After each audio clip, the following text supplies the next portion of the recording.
Dr. 𝐿𝐭𝐮𝐫𝐿, you can proceed. Yeah, thank you very much, Dr. Lalit. Thanks for the nice introduction, and also I would like to thank IET for inviting me for this the webinar. And this is not the first time I'm conducting this one. Over the past, I have done the same seminar from the section of or introducing this 18th edition, so that to aware the people and what type of changes have been have happened in the IET wiring regulation, and how we can adapt new technologies and the new concepts for our the building design and the related activities. So that that is the main idea. So that since there is a small confusion about the starting time, anyway, I will start without any delay, so that those who are joining the later, they can also listen to the webinar even after putting them to the online platform. So that the main the task what I have given is to you to introduce about this IET wiring regulation and highlight what are the main changes, and also what are the new concept and requirement, because this electrical engineering and the building sector, the technologies are changing rapidly and very fast, and because of that what we have practiced maybe 2 years back or 3 years back is not the relevant to now. So that because of that, because these are changing very fast, modern technologies, and the now we are moving towards more and more power electronic device based equipment, so that the requirements are changing day by day. And I got to know that even this 18th edition, now they have announced the amendment number 1 of 2018, 18th edition. So that now they are in the review process, and most probably this amendment number 1 will be released officially, so that they are expecting to release very soon, as I got to know. So that that type of changes are there. Now you can see the 18th edition was published in 2018, and effective from January 1st of 2019. Now we are in 21, so they are ready to release the first amendment, so that because the technology is changing, new requirements are the coming in, so that we have to change our design criteria, our requirement, and our concepts, depending on new findings, because the research are going on everywhere, and the people are trying to develop more and more of the technologies and the related things, so that the new things are coming up, so that it's our duty to the refresh with those new things. So that's why, even though I'm also conducting the same seminar every year in the IET, because these things are changing day by day. So that's the main idea. So now when you look at this regulation, because before going into the detail of the regulation, it's very important to know that what is this regulation. So what is this IET wiring regulation, or the BS 7671. So when you look at this regulation, actually this regulation is made by combining two the regulations, or the two standards.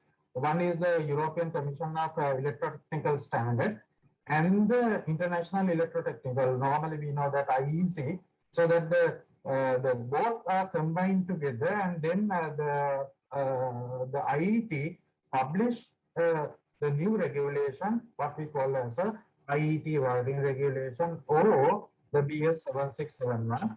At the moment we are using, as I said, the 18th edition, so which is published in 2018 July, in this the light blue color cover. All of you are aware, but I know that in some of the locations still people are using the older version. So what I am encouraging is to just throw away all old versions, because there are a lot of changes in the new version. And as I said, there will be a new amendment in near future, so that then again, if we get a new amendment, better to use the the regulation with the new amendment as well. So that this is where what we are having at the moment. So that, as I said, from January 1st onwards, January 1st of 2019 onwards, all the design, all the installations, what we are the installing or what we are doing,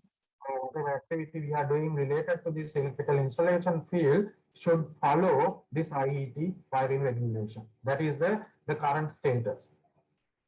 And if I give a brief history about this IET regulation before going into the detail, so actually this IET wiring regulation was started in way back the 1882.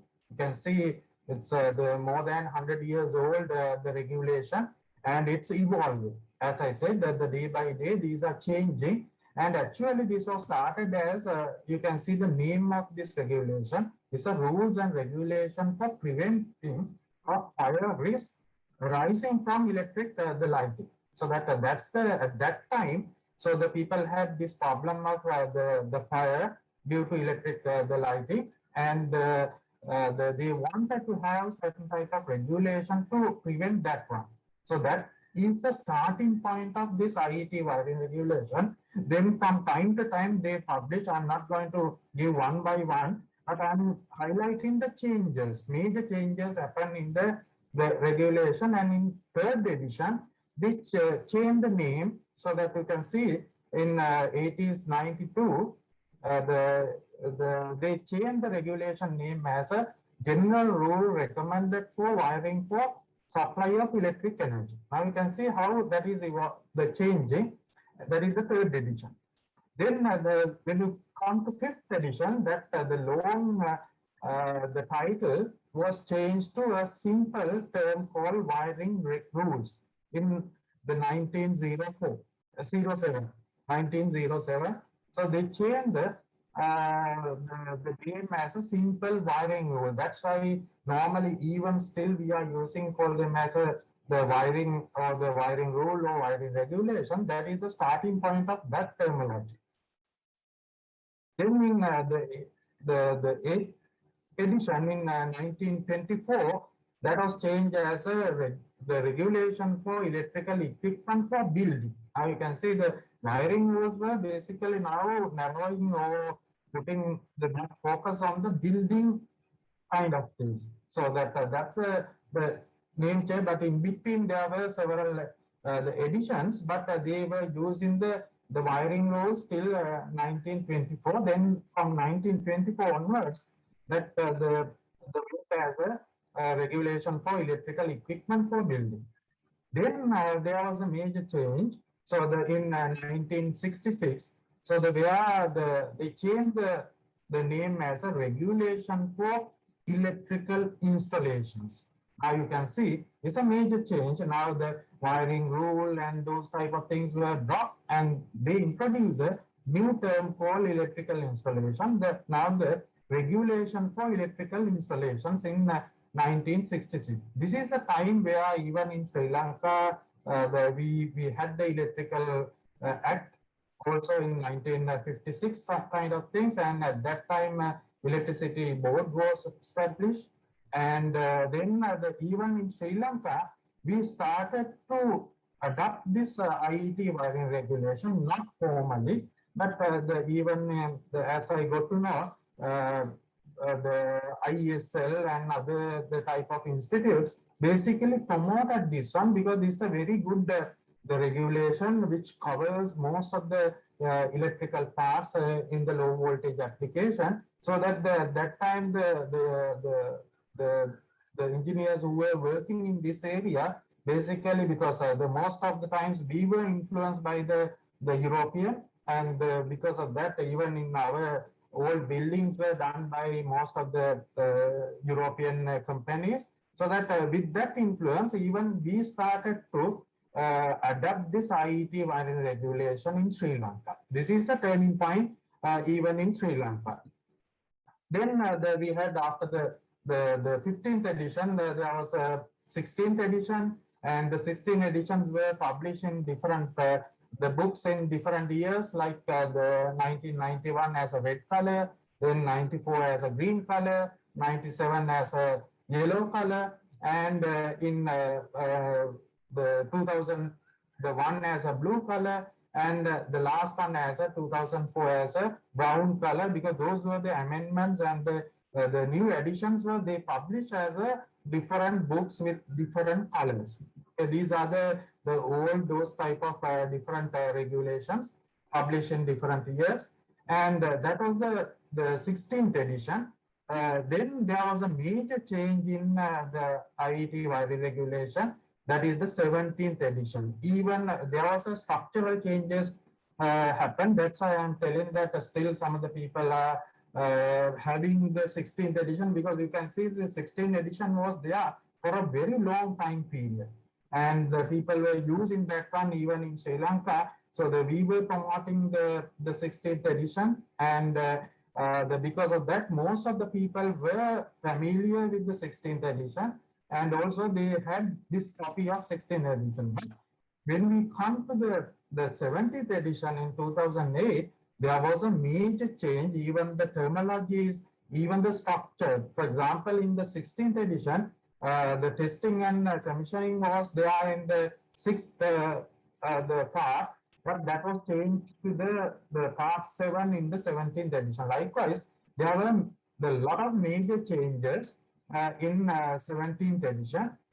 And when you look at this 17th edition, then again, because at that time, so when you look at 2008 and onwards, there were a lot of changes in the building sector. Most of the high rises came in, and a lot of the power electronic based equipments were introduced because at that time. And because of that, from time to time, IET they had to change their, or had to add new and change the regulation, so that there were several amendments afterwards. So that in the first amendment happened in 2011 with the green color the book, and then amendment number 2 you can see in here. So that's where they are highlighting the amendments, so that you can see the BS 7671 still 2008, but you can see the amendment incorporating amendment number 1 and 2 here when you come to the yellow color one. And then in the 2015 there was a dark yellow color amendment number 3. So that is the last version of the 17th edition. And after that, because they thought to have the other than going for this type of amendments, better to have a new revision. So in the new revision, so they published in 2018, as I said, in the July, with the blue color, the cover. So this is what we are following at the moment. So this is the status of the regulation at the moment. So that the what we are following at the moment is this type of the regulation. So now the current regulation in what we are following in Sri Lanka is this 18th edition. So then the next problem is, okay, now this is the BS 7671 or the IET Wiring Regulation, which is published in the UK. Okay, why do you want to? But as I said, because even though we adapted, is there any legal requirement to follow this one?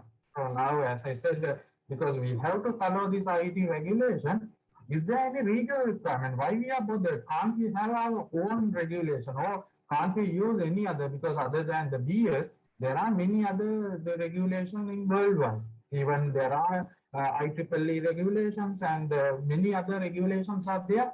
So can't we use something else? So is there any requirement to use IET wiring regulation in Sri Lanka? So if you ask that question, what is your answer? Is it by practice, or are we bound to follow the IET wiring regulation? What do you think?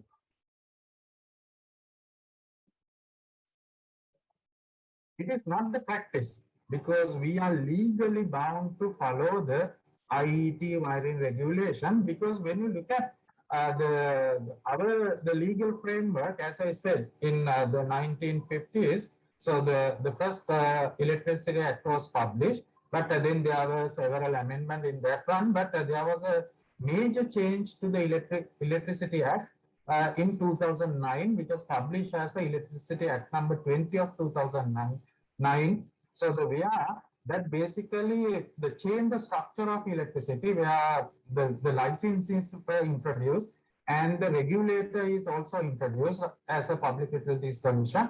And then in that one, where the electricity sector, including the power generation, power transmission, distribution, as well as the utilization, electricity utilization, what we are looking at this in this regulation are regulated.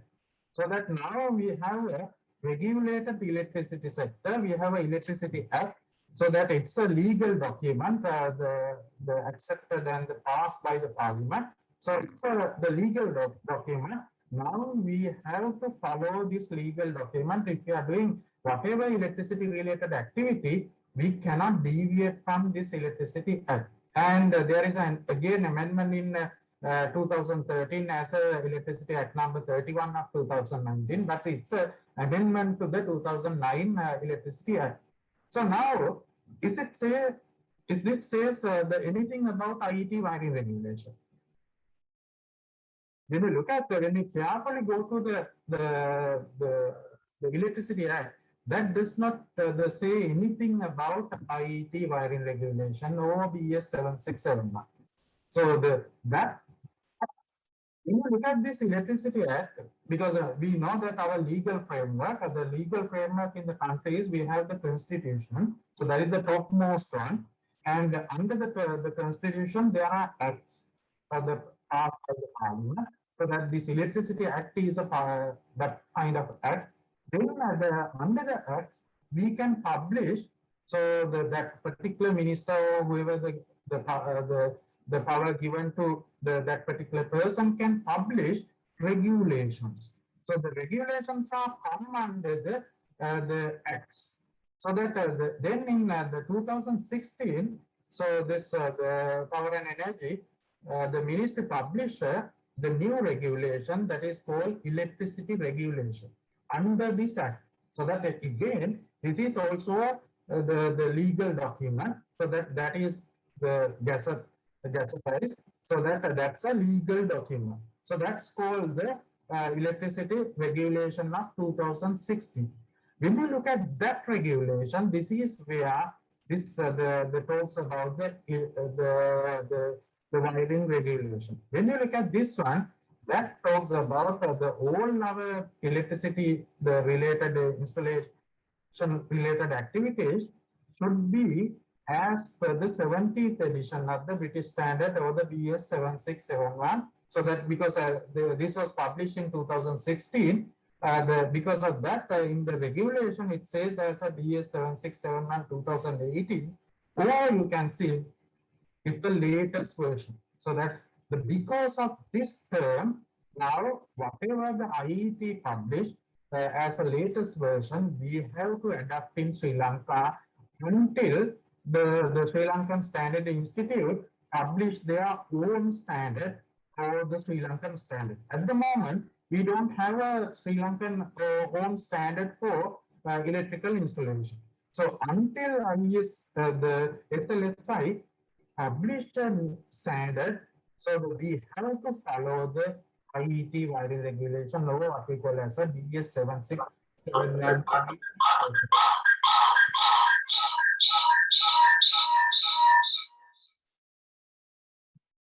So that is the legal requirement. Now you can see, so no one can deviate from that the requirement because it's a legal requirement.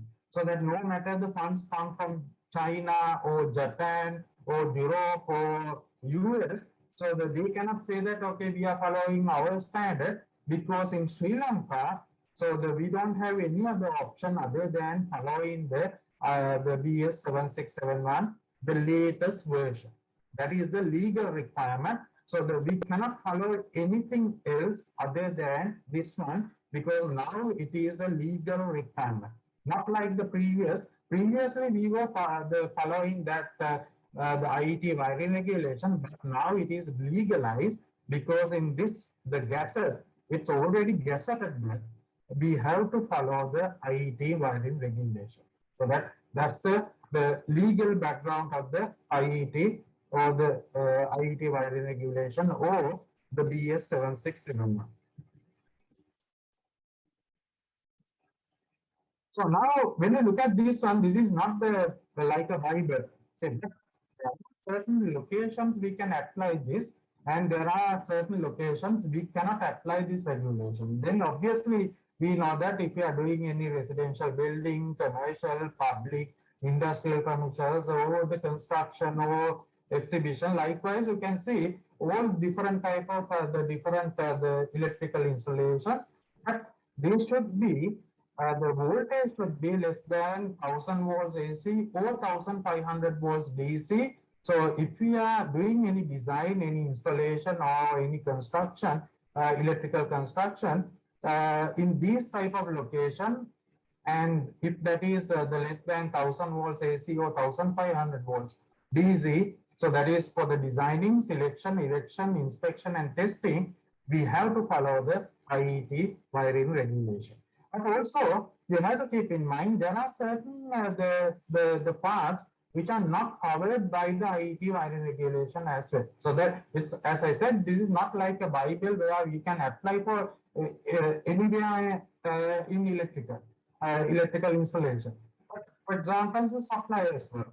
So that, for example, like a distribution lines, they have the distribution code, separate distribution code, and because of that, we cannot apply the IET wiring regulation. Like by the railway, the rolling, signaling equipment, ship, aircraft, those type of things.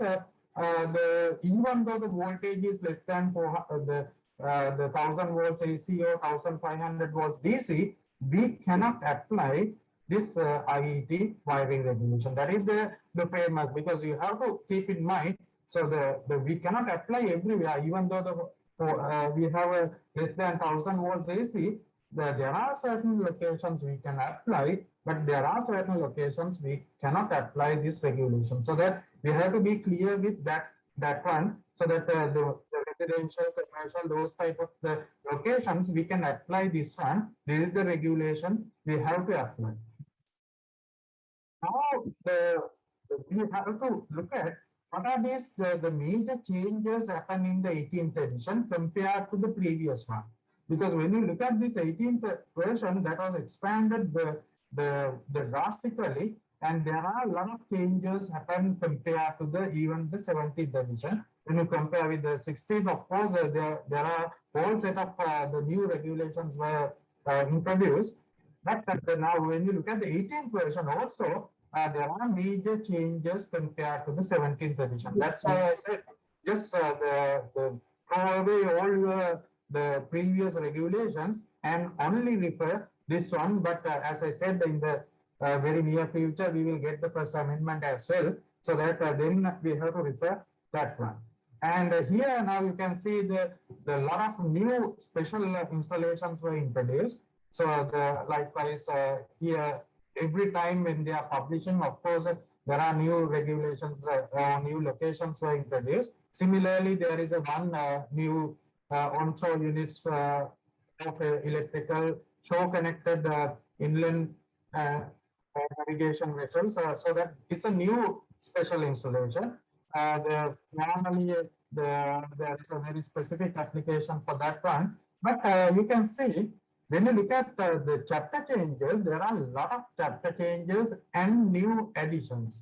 For example, the 41, 42, obviously you know that it's talk about the safety and the protection, and where there are a lot of changes happen in that area. And also the chapter 44 redrafted. So it's about the voltage disturbances, which is fully the change.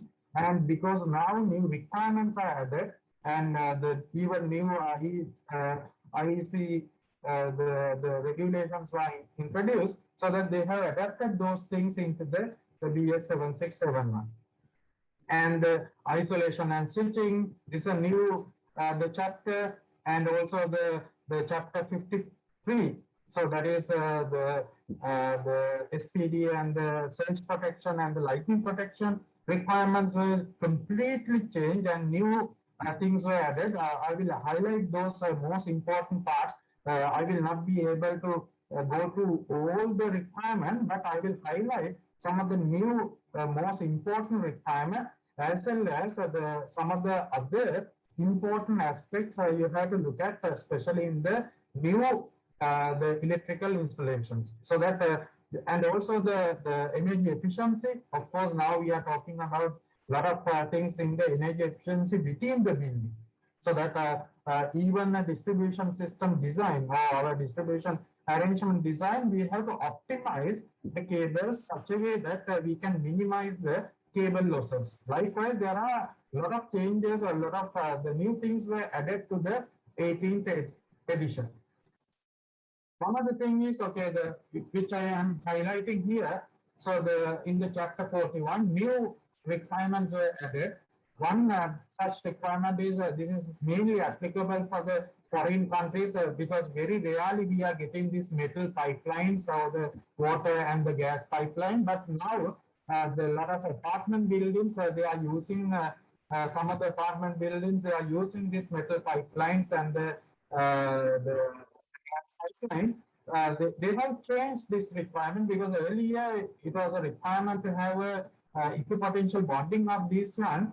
But now what they are telling is if you have an insulation barrier, the way that is the segregating the incoming part and the building part, you don't want to have the equipotential bonding of the incoming part because the incoming part is out of the building scope. And because of that, you can deviate from that. So that type of the small change is there. And also, when you look at there is a new requirement for the protection against protection of the RCD.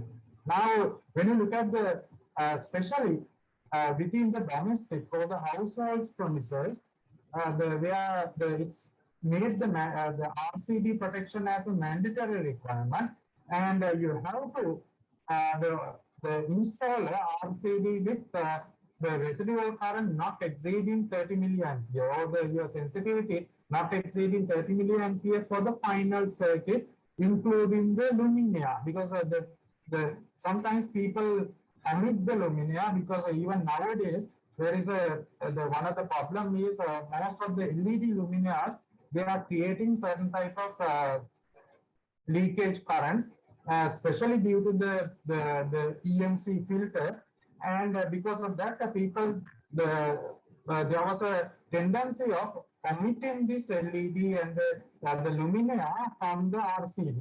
But because of that, they made a mandatory requirement so that even the luminaire you cannot deviate from anything else, and also due to this tripping popular.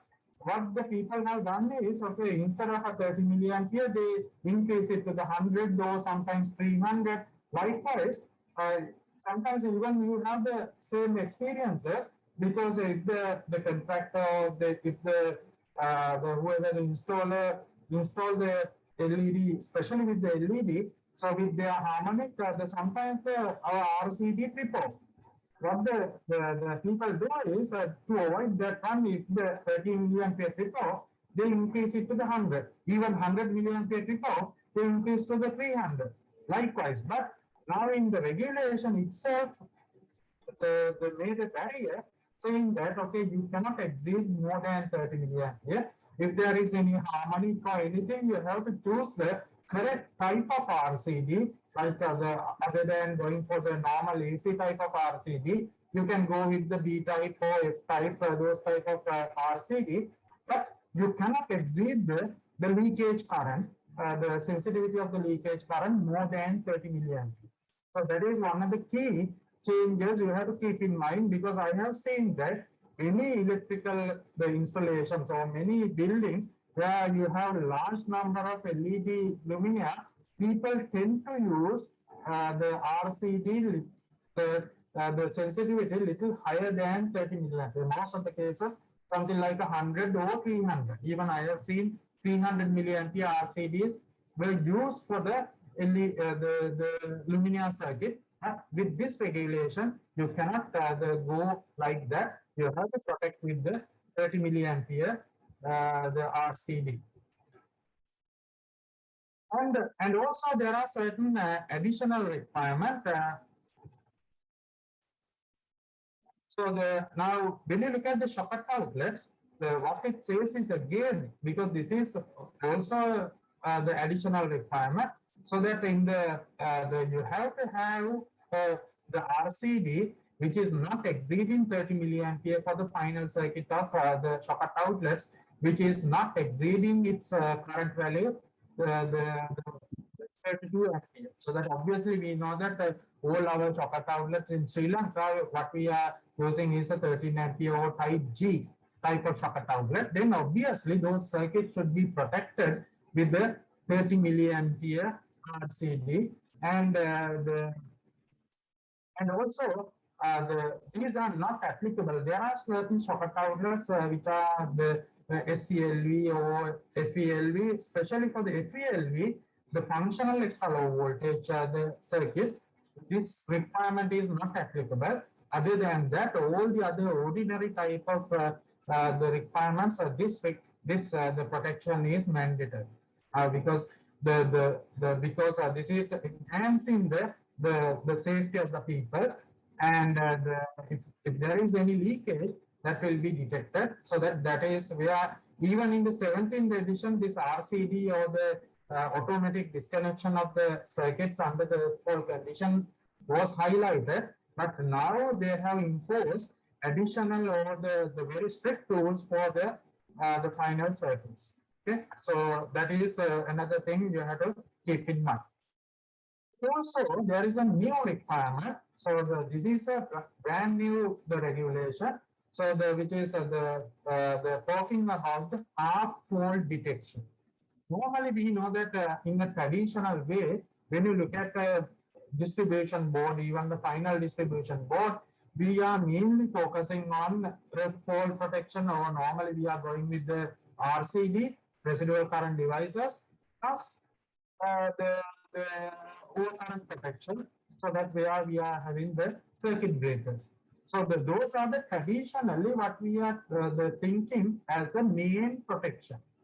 But now the regulation imposes a new requirement because they observe that, even you can remember that in UK there was a several the electric fires were occurred, and due to that one, sometimes entire buildings were collapsed, entire buildings were building was destroyed, and because of that, because they found that the main reason for those the fire is a electrical fire which is created by the arc fault, and due to that one, so they impose a new requirement for a arc fault protection for the final circuits. So that when you look at the normal, we know that if you have a certain the live to live fault, so that can be detected by our current protective devices, and even the live to earth, that can be detected by the residual current devices. Those are the main things. Okay, the traditional way of thinking is, okay, normally there can be either live to the live, or there can be live to neutral, or live to earth, those type of fault. And because if that happens, they will be taken care by the RCD and the overcurrent protective devices. But people realize that not only that, there can be arc fault as well.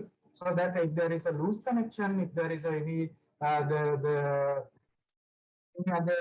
breaking of the circuit, that can initiate a arc fault, so that none of the previous devices will detect this arc fault.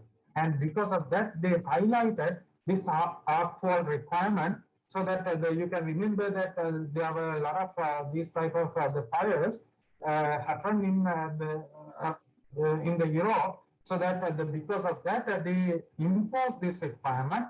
So they are recommending, especially for these type of arc fault detection, as a mandatory requirement for the locations like the sleeping accommodation, like for example, even the houses, apartment buildings, and even the hospitals, those type of locations where the people are sleeping, and if something happens, So there will be a difficulty of evacuating them, and to detect that type of or to give additional protection for those type of location, it is recommended to use the arc fault detection in these type of final circuits. And also if there is a risk of fire, there are certain locations where used to certain type of the material which can initiate the fire very easily.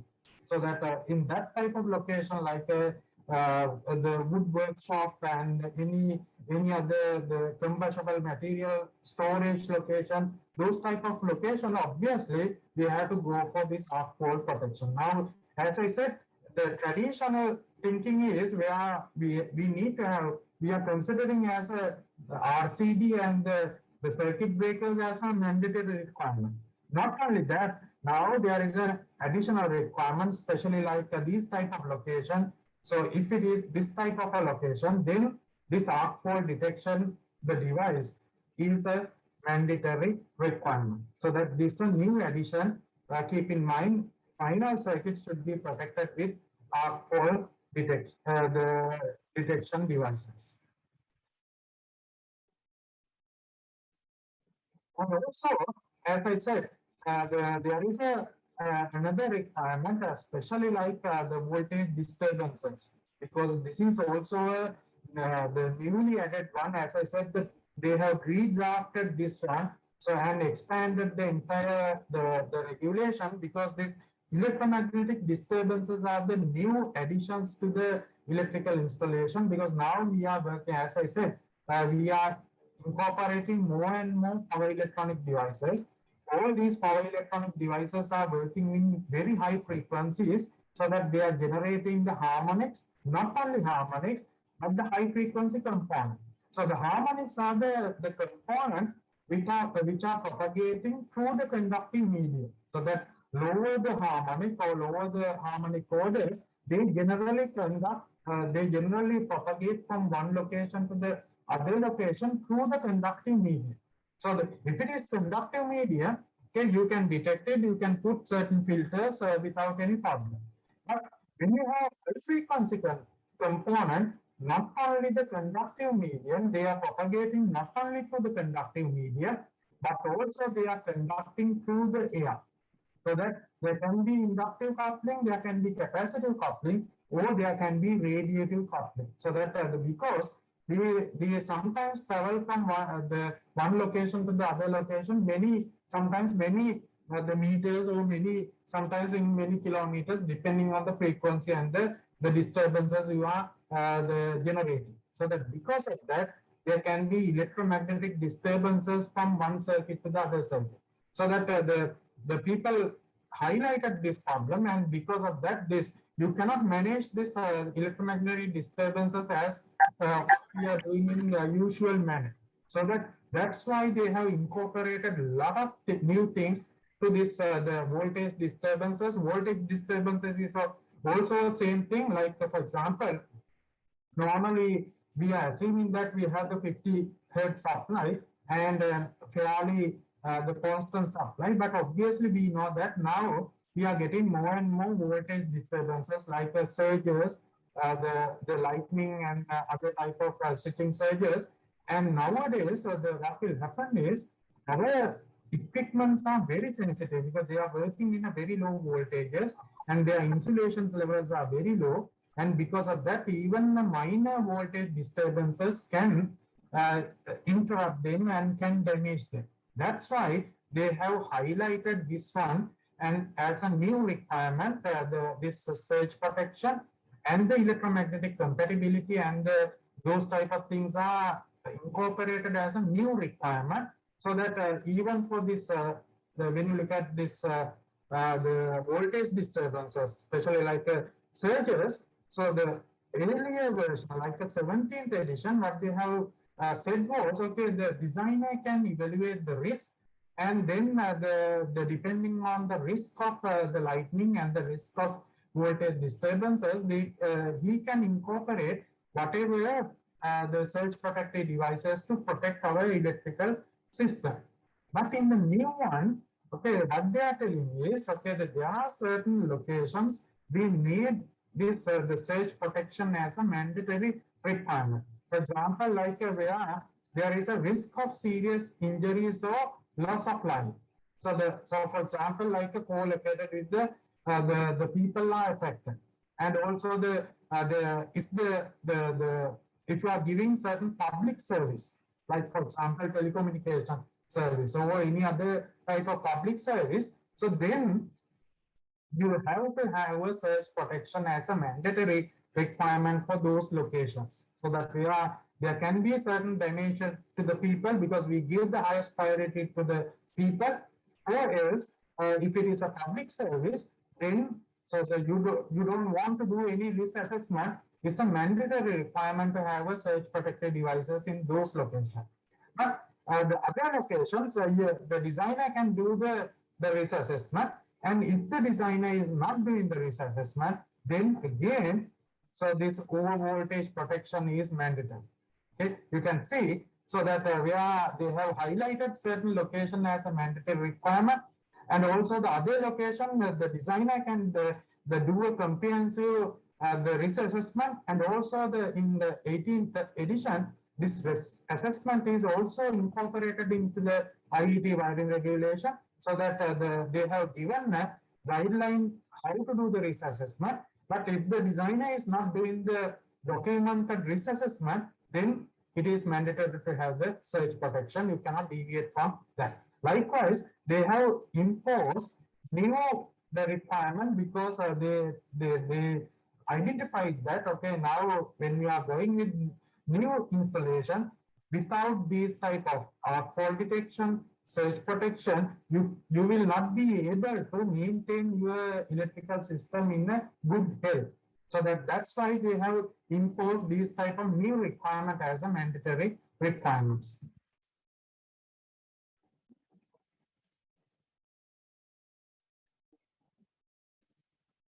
And also there are certain requirements for the protection against the over voltages. Now, as I said, this over voltage is again a new addition to the IET wiring regulation 18th version. As I said, there are certain now when you look at the 17th edition for this the over voltage protection, this is what is there. You can see it's a very simple few terms. But when you go to the 18th version, you can see there is a the pages of this over voltage protection. Now you can see when you compare the 17th edition, so the devices for protection against over voltage is this one. Now when you go to the 18th version, you can see I'm just highlighting only one part. Likewise, there are the few sections of these type of things, how to decide this surge over voltage protection. Very comprehensive.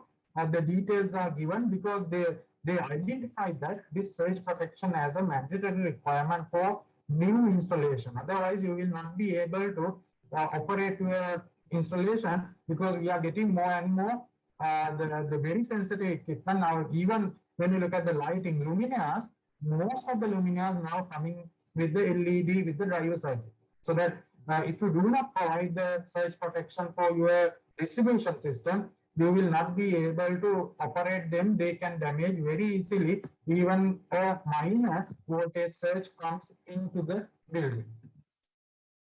And also, as I said, it gives a very comprehensive detail about how to select the SPD and the criteria. I'm not going to give the details. Likewise, this cascaded the SPD arrangement is recommended.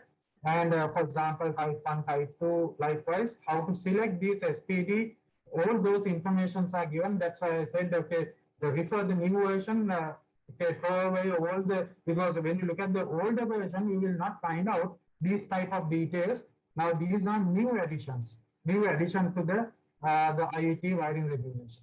And also, it's, as I said, because it's talk about the detail about these the selection, SPD selection, installation, all these things. And even you can see it talk about sometimes you may have heard about this 4+0 configuration and the 3+1 configuration of SPD installation.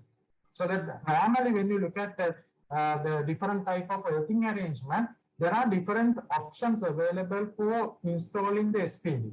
Now, when you look at this 4+0, where you can see all the live wires and the neutrals are the protected with the same type of SPD.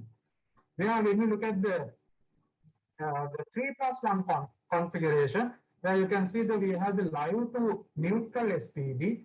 In here, you can see what we are having is a live to earth SPD. Here, live to neutral, and you have a neutral to earth SPD as well. So that like that. So, but when you look at the requirement, again in the IET wiring regulation tells us when you compare these two different type of arrangement, CT1 and CT2, there are certain locations we can use CT1.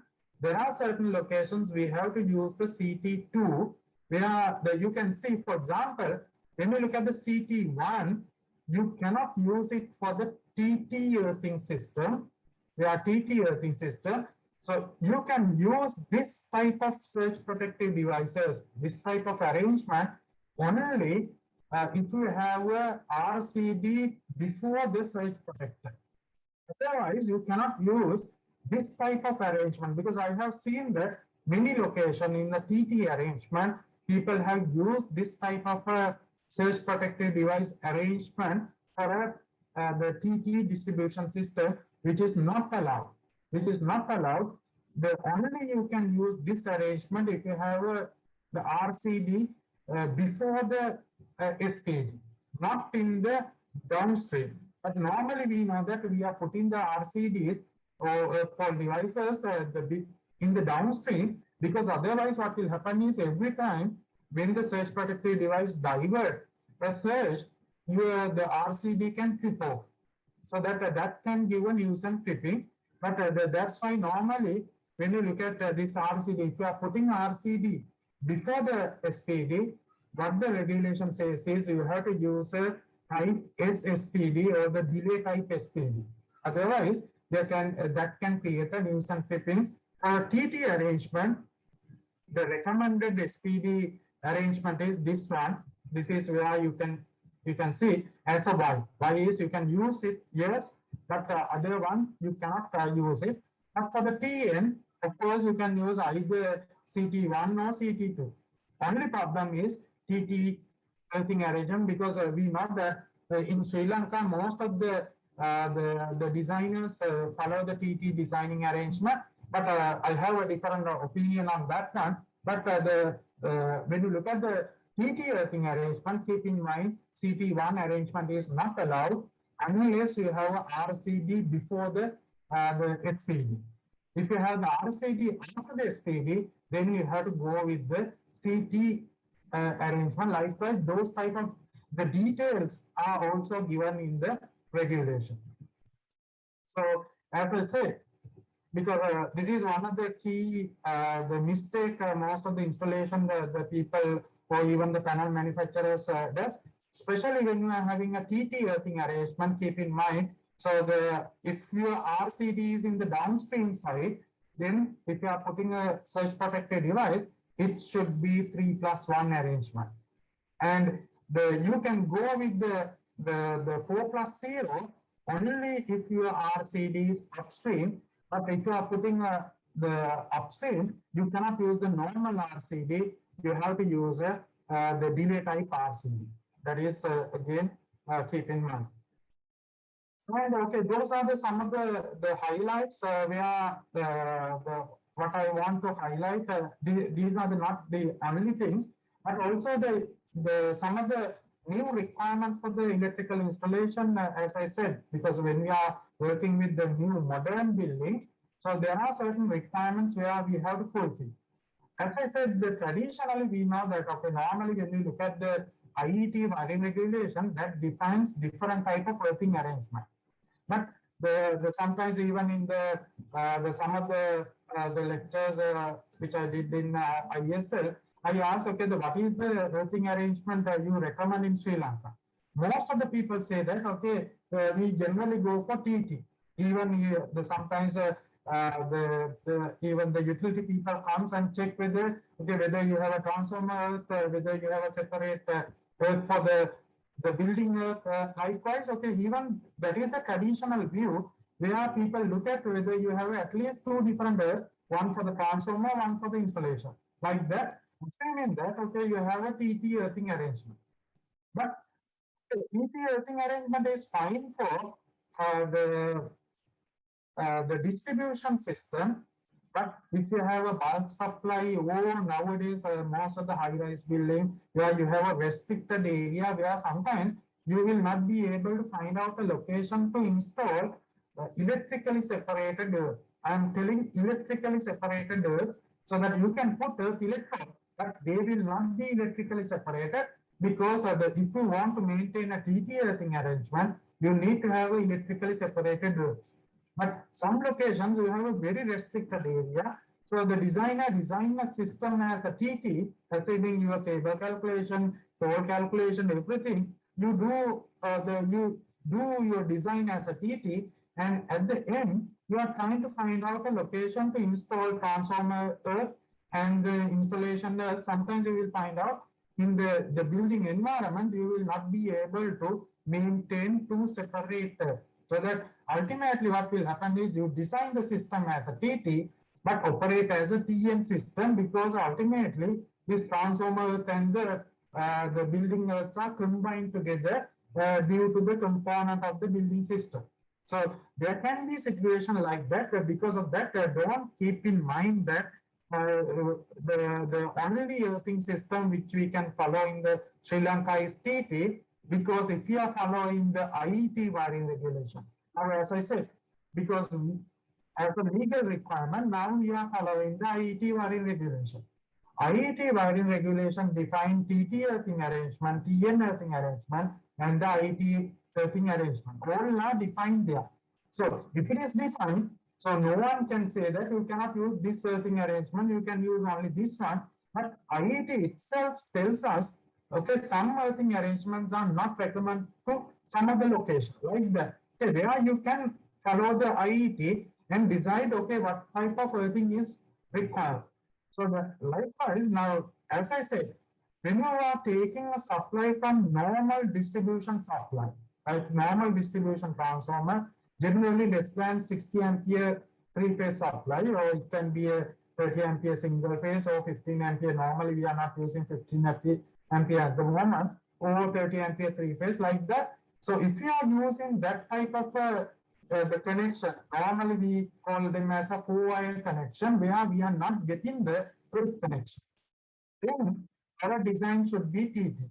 But if you are getting a bulk supply, I am repeatedly saying that, okay, because in the bulk supply, the transformer is dedicated for your electrical installation. So that it's up to the designer to decide what type of earthing arrangement is needed.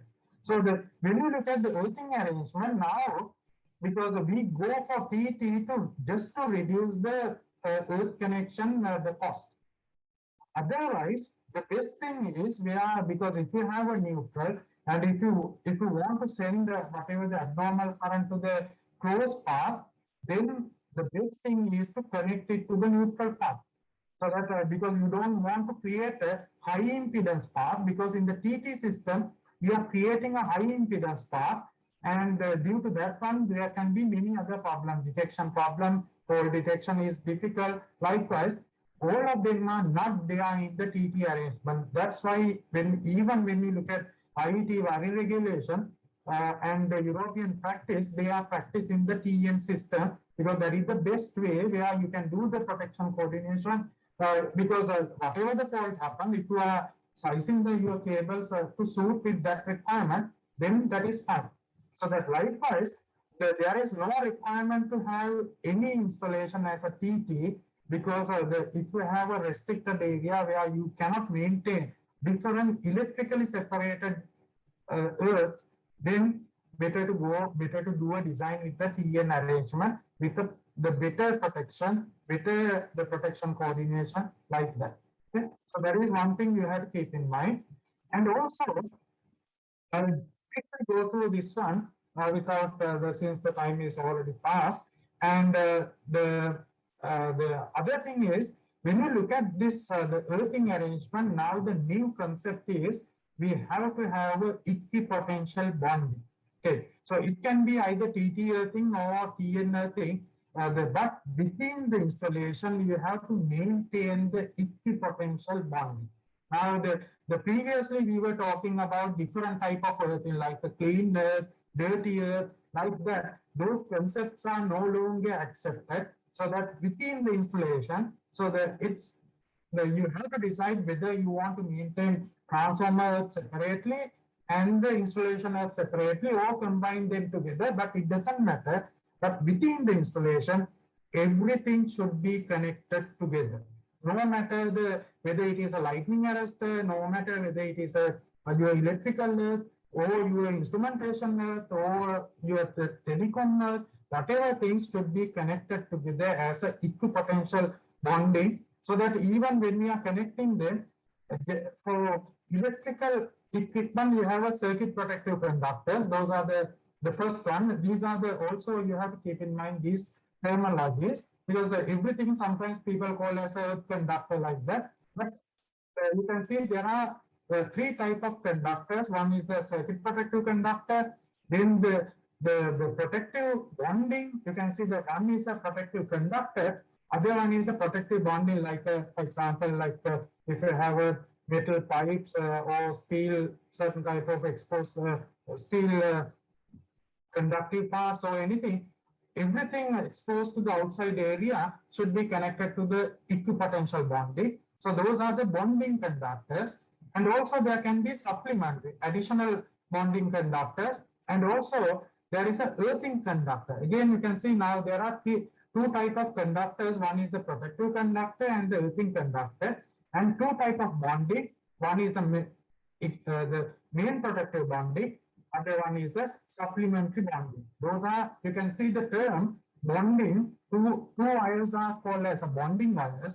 Others are called as a the conductive the wires. And also the selection criteria are also very clearly mentioned in the regulation, rather than going for the thumb rules. So that you have to follow the regulation. The regulation, you can see the first option for protective conductor selection is the given as the calculation method. So that there you have to do the full calculation and then the select your protective conductor sizing. The second option is given as the alternative option, that is a selection criteria as per the regulation number 1, where this is where you are generally using this half size of the phase conductor. That is the second option. So now what I am encouraging you to use a certain computer software and do these 4 calculations clearly, and then size the protective conductor according to the 4 calculation, where you can optimize your cable sizes. Sometimes, okay, when you go with the half sizes, your pole will not be that much, where you don't want to use that much of that much of conductors as well. So that as per the standard, the first option is given as a calculation. So that always go for the calculation and check whether what are the required minimum cross section for the protective conductor, and then you can select it accordingly. And protective conductors also, there are many options available. You can use the different type of the conductor. That is also very clearly mentioned in the regulation. It's not only the cables, but also other type of things are there. For example, even a metal sheet and even a metal conduit or the metal the cable management system. Those are also can be used as well as the protective conductor. Keep in mind, it's not only the cable. Cable is also there, but also other alternative options are also there. So that's why where you can do the engineering and the cost optimization, so that where you can utilize them for your protective conductor. And also the bonding conductor, again, very clearly says the regulation. The regulation gives us what is the the way of selecting your bonding conductor. These are the protective bonding conductor. Depending on the size of your the supply system, you can see minimum cross-section area for the bonding conductor is also defined. So that the very clearly you don't want to worry about anything. Okay, refer the standard, then you will find out what is the required bonding conductor size. You don't want to unnecessarily use bigger size of bonding conductor, because I have seen that many locations people are necessarily they use different the larger sizes, but it is not required depending, because the regulation clearly says us how to select the bonding conductor as per the neutral conductor size. And also there are supplementary bonding requirement also. Supplementary is additional bonding. So your circuit protective conductor and the bonding conductors are the main requirement. And on top of that, you can go with the supplementary bonding. But when you go with the supplementary bonding, you can see the minimum cross-section areas are also defined. So that you cannot use the 1 millimeter squared or 1.5 millimeter squared as a supplementary bonding. Keep in mind that's a supplementary bonding. So depending on whether it is a mechanical protected or without mechanical protection, the minimum cross-section areas are also defined in the regulation. You can use them for your designing purposes. And the earthing conductor is also the same, so that where the sizes are selection is also given in the regulation, so that where you don't want to sometimes people ask how to select this earthing conductor, so that the minimum cross section area depending on the type of the conductor where you can select it. This will also depend on what type of fault current is flowing through the conductor. So that you have to do the calculation and check whether what is the fault current going through the conductor. Sometimes these are the minimum requirement, so that even sometimes you will see that if it is a TT arrangement, the fault current is milliampere, some milliampere current.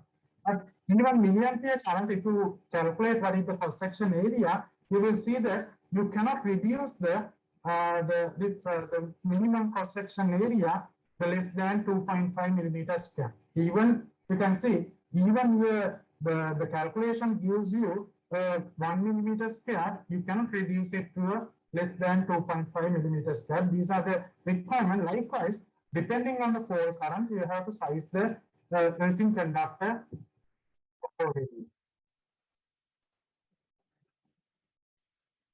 Okay, and the other main thing I want to highlight is as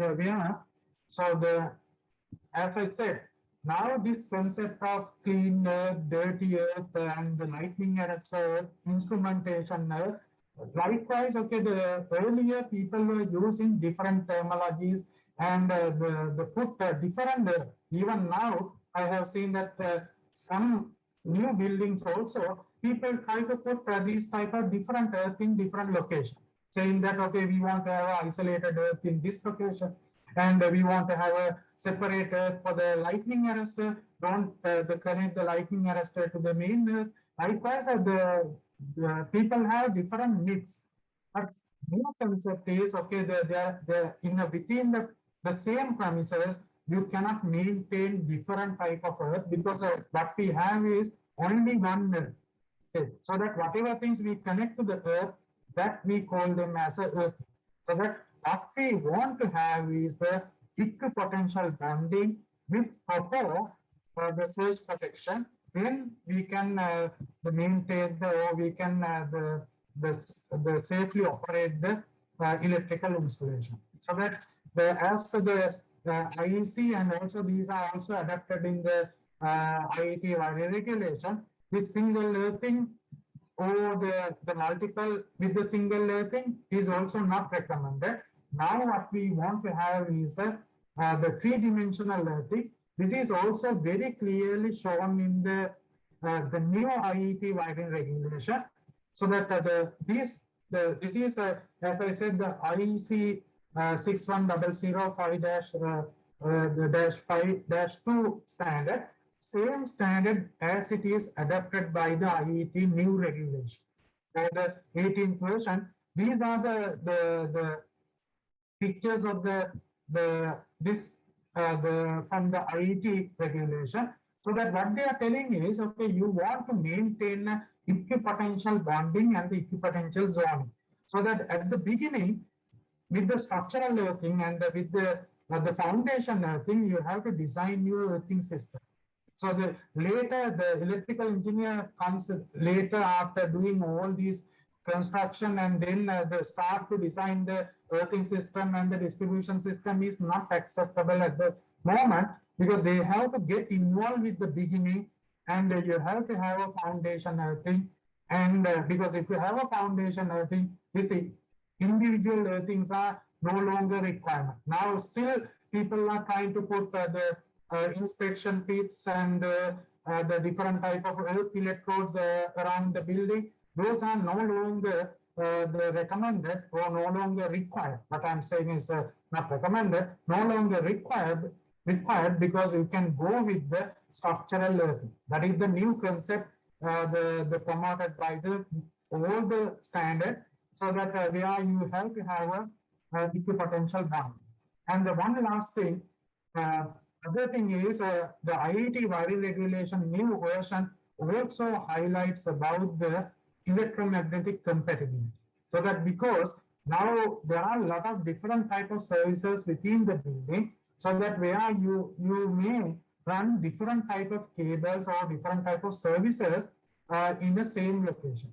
So that as I said, now our systems automatically generate harmonics as well as the high frequency component, which can create electromagnetic interferences.